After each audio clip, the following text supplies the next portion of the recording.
I don't know how good this is going to show up, but I've taken the cowling off to check the engines and stuff before we run anymore, and I see there's a bunch of fuel all over the carburetor and down the side of it here, so we'll have to go in and it looks like it's even up on that tube there, running down the tube, so it's spraying from somewhere.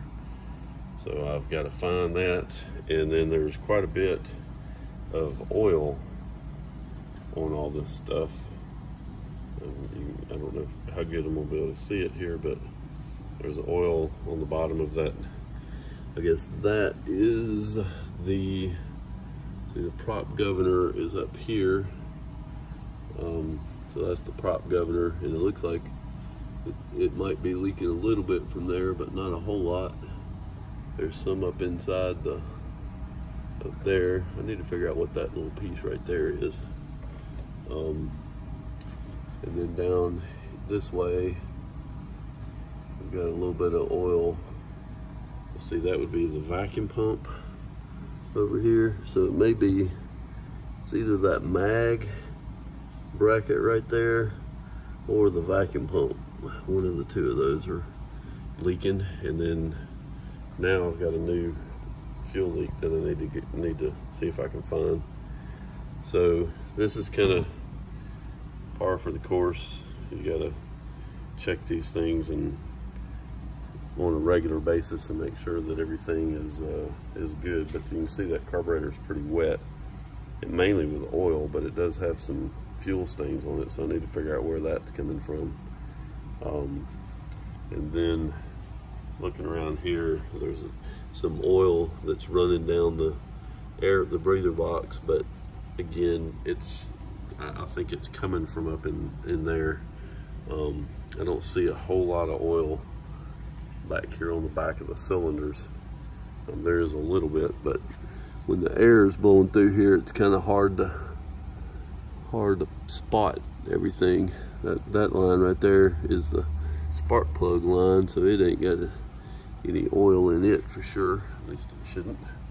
And then this is the dog bone that I replaced, and it looks like it's still leaking a little bit, so I gotta go back and take another look at it. I may just need to tighten it up some because I didn't know what to torque that to. But overall, the engine looks good. Most of this oil coming off of this on the top of the shroud is new, so I'm gonna have to take a look and see if I can find out where it's coming from.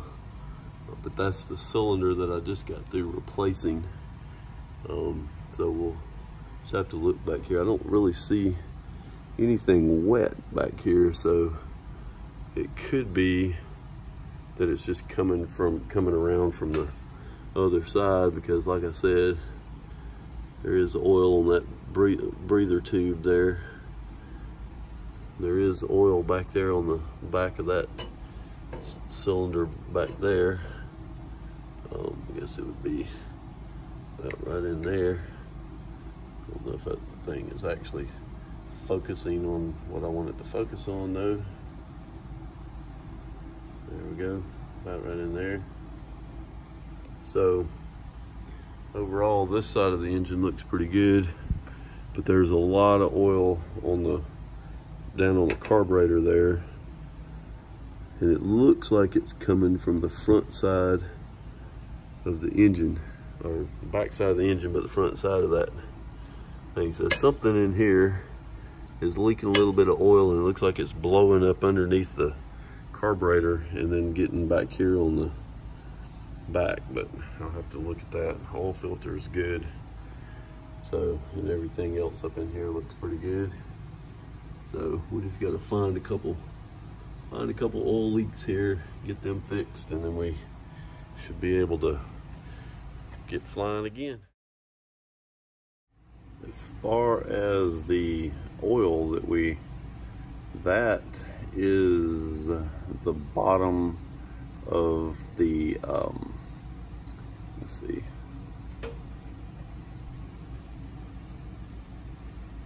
that is, I guess, the bottom of the fuel pump, the engine-driven fuel pump. That blue plug that's sitting there is actually, it is a vent, and it has a hole that runs all the way through. It's possible, it just happens to be right over the top of the carburetor where all that fuel was in the earlier video. It's possible that maybe that thing is dripping from that, and just dripping down on top of the carburetor. So we're gonna have to keep an eye on that and see if maybe it has anything to do with all that fuel that we saw, because we really haven't found anything yet that would point to what the fuel leak was coming from. We got it all cleaned up. We're going to run it again and see, but that right now our best idea is that vent is just dripping fuel, which it shouldn't be doing. So we got to figure out what's going on with that, but that's what we're thinking so far. This is another thing that we discovered. This is the exhaust coming down here, and the piece that holds these 3 exhaust pipes together on the trip to California. Looks like it was a little bit loose over here, and it ended up cutting perfect little holes in the exhaust pipe on both sides. Looks like it was manufactured that way. So we're gonna take all this off and weld a new tip on that exhaust so that we can get it back going again. So we are in the right engine now. There is the main oil line that comes off the oil filter, and I don't know if I'm gonna be able to, there you go. That valve right there toward the middle of the screen with the blue connector, the elbow that's coming out of the case, that's the main oil line that comes out, and it looks like I need to replace that hose, because that hose is actually completely drenched all the way down it, and I'm kind of thinking that's where most of the oil may be coming from this side of the engine. So it's, you know, that's the wettest part of the whole engine. If I come over here to this side, you can see this is the hose here, and it comes up and connects to the oil filter itself. So I've got to get a new piece of that and replace that. I'll probably just go ahead and replace it on both sides, because I don't know when the last time all of this hose was replaced.